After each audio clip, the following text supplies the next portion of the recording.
Hello everyone, welcome to another cooking vlog. Varamahalakshmi ಹಬ್ಬ ಹತ್ರ ಇರೋದ್ರಿಂದ ಎಲ್ಲರಿಗೂ ಕೂಡ ಈ ವಿಡಿಯೋ ತುಂಬಾ ಅನುಕೂಲ ಆಗುತ್ತೆ. ತುಂಬಾ ಟೇಸ್ಟಿಯಾಗಿ, ಸಾಫ್ಟಾಗಿ, ಈಸಿಯಾಗಿ ರವೆ ಉಂಡೆ ಹೇಗೆ ಮಾಡೋದು ಅಂತ ತೋರಿಸ್ತಾ ಇದ್ದೀನಿ. ರುಚಿ ಅಂತೂ ಸಖತ್ತಾಗಿರುತ್ತೆ. ಸಿಂಪಲ್ಲಾಗಿ ಮಾಡಿಬಿಡ್ಬೋದು. ಟ್ರೈ ಮಾಡಿ ನೋಡಿ. ಮೊದಲಿಗೆ ಒಂದು ಪ್ಯಾನ್ಗೆ ಒಂದು 3ರಿಂದ 4 ಟೀ ಸ್ಪೂನಷ್ಟು ತುಪ್ಪ ಹಾಕ್ಕೊಳ್ತಾ ಇದ್ದೀನಿ. ತುಪ್ಪ ಸ್ವಲ್ಪ ಚೆನ್ನಾಗಿ ಕಾಯ್ದ ಮೇಲೆ ಅದಕ್ಕೆ ದ್ರಾಕ್ಷಿ, ಗೋಡಂಬಿ, ಬಾದಾಮಿಯನ್ನು ಹಾಕಿ ಚೆನ್ನಾಗಿ ಇದನ್ನು ಹುರಿದಿಟ್ಕೊಂಡ್ಬಿಡೋಣ. ನೋಡಿ, ಡ್ರೈ ಫ್ರೂಟ್ಸ್ ಎಲ್ಲ ಚೆನ್ನಾಗಿ ಕಲರ್ ಚೇಂಜ್ ಆಗಿ ಸ್ವಲ್ಪ ಕೆಂಪಗಾಗಿದ್ದಾದ್ಮೇಲೆ ಇದನ್ನು ಸಪ್ರೇಟಾಗಿ ಒಂದು ಪ್ಲೇಟ್ಗೆ ತೆಗೆದಿಟ್ಕೊಳ್ತಾ ಇದ್ದೀನಿ. ನೆಕ್ಸ್ಟ್ ಇವಾಗ ಅದೇ ತುಪ್ಪಕ್ಕೆ ನಾನು ರವೆಯನ್ನು ಸೇರಿಸ್ಕೊಳ್ತಾ ಇದ್ದೀನಿ.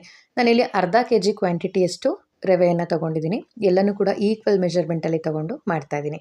ಒಂದು ಅರ್ಧ kgಯಷ್ಟು ರವೆ ಹಾಕ್ಕೊಳ್ತಾ ಇದ್ದೀನಿ. ರವೆ ಹಾಕಿ ಈ ತುಪ್ಪದಲ್ಲಿ ಚೆನ್ನಾಗಿ ಇದ್ರ ಹಸಿ ವಾಸನೆ ಹೋಗೋವರೆಗೂ ಒಂದು 4ರಿಂದ 5 ನಿಮಿಷದವರೆಗೂ ಮೀಡಿಯಮ್ ಫ್ಲೇಮಲ್ಲಿ ಇಟ್ಕೊಂಡು ಇದನ್ನು ಫ್ರೈ ಮಾಡ್ಕೊಳ್ಬೇಕು. ಹಸಿ ವಾಸನೆ ಕಂಪ್ಲೀಟಾಗಿ ಹೋದರೆ ಮಾತ್ರನೇ ಇದ್ರ ರುಚಿ ಮತ್ತು ಘಮ ಎಲ್ಲ ಚೆನ್ನಾಗಿರುತ್ತೆ. ನೋಡಿ, ಗರಿ ಗರಿ ಆಗೋವರೆಗೂ ಕಂಪ್ಲೀಟಾಗಿ ಒಂದು 3ರಿಂದ 4 ನಿಮಿಷ ಆದ್ರೂ ಇದನ್ನು ಫ್ರೈ ಮಾಡ್ಕೊಳ್ಬೇಕು. ನಾನಿಲ್ಲಿ ಚಿರೋಟಿ ರವೆಯನ್ನು ತೊಗೊಂಡಿರೋವಂಥದ್ದು. ಬೌಲ್ ಅಳತೆಯಲ್ಲಿ ಹೇಳ್ಬೇಕಂದ್ರೆ 1 ಬೌಲ್ ರವೆಗೆ 1 ಬೌಲಷ್ಟು ಒಣ ಕೊಬ್ಬರಿ ತುರಿಯನ್ನು ತೊಗೊಂಡಿದ್ದೀನಿ. ನಾನಿಲ್ಲಿ ಡೆಸಿಕೇಟೆಡ್ ಕೊಕೊನಟ್ ಇತ್ತು, ಅದನ್ನು ಹಾಕ್ಕೊಳ್ತಾ ಇದ್ದೀನಿ. ನೀವು ಮಾಮೂಲಿ ಒಣ ಕೊಬ್ಬರಿ ತುರಿ ಇದ್ದರೆ ಅದನ್ನು ಕೂಡ ಹಾಕ್ಕೊಳ್ಬೋದು.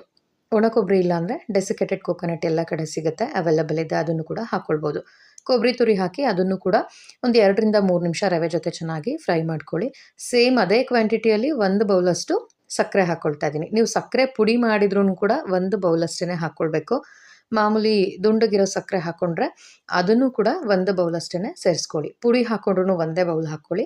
ಮಾಮೂಲಿ ಸಕ್ಕರೆ ಆದ್ರೂ 1 ಬೌಲ್ ಹಾಕಿ ಅದನ್ನು ಕೂಡ ರವೆ ಮತ್ತು ಕೊಬ್ಬರಿ ಜೊತೆ ಚೆನ್ನಾಗಿ ಮಿಕ್ಸ್ ಮಾಡಿ ಒಂದು 2 ನಿಮಿಷ ಇದೆಲ್ಲದನ್ನು ಕೂಡ ಮಾಡ್ಕೊಳ್ಳುವಾಗ ಫ್ಲೇಮ್ ಆನ್ ಆಗೇ ಇರಬೇಕು, ಆಫ್ ಮಾಡಿಡಬೇಡಿ.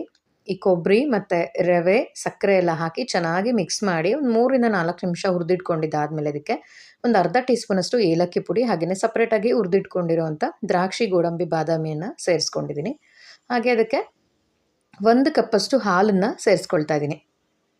1 ಕಪ್ಪಷ್ಟು ಕಾಯಿಸಿರೋವಂಥ ಹಾಲು, ಬಿಸಿ ಹಾಲು ಹಾಕ್ಕೊಳ್ಳೋ ಅಗತ್ಯ ಇಲ್ಲ, ಕಾಯ್ದು ಆರಿದ್ರೂ ಆಗುತ್ತೆ. ಈ ರೀತಿ ಹಾಲನ್ನು ಹಾಕಿ ಮಾಡೋದ್ರಿಂದ ಇದ್ರ ಕನ್ಸಿಸ್ಟೆನ್ಸಿ ಕಟ್ಟೋದಕ್ಕೆ ಚೆನ್ನಾಗಿ ಬರುತ್ತೆ.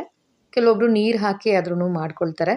ಹಾಲು ಹಾಕಿ ಮಾಡಿದ್ರೆ ಜಾಸ್ತಿ ದಿನಗಳವರೆಗೂ ಇಡೋದಕ್ಕಾಗೋದಿಲ್ಲ, ಬಟ್ ರುಚಿ ತುಂಬಾ ಚೆನ್ನಾಗಿರುತ್ತೆ. ನೋಡಿ, ಇದು ಉಪ್ಪಿಟ್ಟಿನ ಕನ್ಸಿಸ್ಟೆನ್ಸಿಗೆ ಬರುತ್ತೆ. ಈ ರೀತಿ ಚೆನ್ನಾಗಿ ಮಿಕ್ಸ್ ಮಾಡುವಾಗ ನೋಡಿ, ಈ ರೀತಿ ಉಂಡೆ ಕಟ್ಕೊಳ್ಳೋದಕ್ಕಾದರೆ ಸಾಕಾಗುತ್ತೆ. ಸ್ವಲ್ಪ ಬೆಚ್ಚಗಿದ್ದಂಗೆ ಈ ರೀತಿ ನಿಮ್ಗೆ ಯಾವ ಸೈಜಿಗೆ ಬೇಕು, ಯಾವ ಶೇಪಿಗೆ ಬೇಕು ಉಂಡೆಯನ್ನು ಕಟ್ಟಿಟ್ಕೊಳ್ಳಿ. ನೋಡಿ, ತುಂಬಾ ರುಚಿಯಾಗಿ ಚೆನ್ನಾಗಿ ಬಂದಿರುತ್ತೆ. ನಿಮಗೆ ಉಂಡೆ ಸಕ್ಕರೆ ಬೇಡ ಅನ್ನೋರು ಪುಡಿ ಆದ್ರೂ ಹಾಕಿ ಈ ರೀತಿ ಮಾಡ್ಕೊಳ್ಬೋದು. ನೋಡಿ, ಎಲ್ಲ ರವೆ ಉಂಡೆನೂ ಕೂಡ ಕಟ್ಟಿಟ್ಕೊಂಡು ತೋರಿಸ್ತಾ ಇದ್ದೀನಿ. ರುಚಿ ಅಂತೂ ಸಖತ್ತಾಗಿರುತ್ತೆ. ಟ್ರೈ ಮಾಡಿ ನೋಡಿ. ಈ ವಿಡಿಯೋ ಹಾಗೆ ರೆಸಿಪಿ ನಿಮಗೆಲ್ಲರಿಗೂ ಇಷ್ಟ ಆಯಿತು ಅನ್ಕೋತೀನಿ.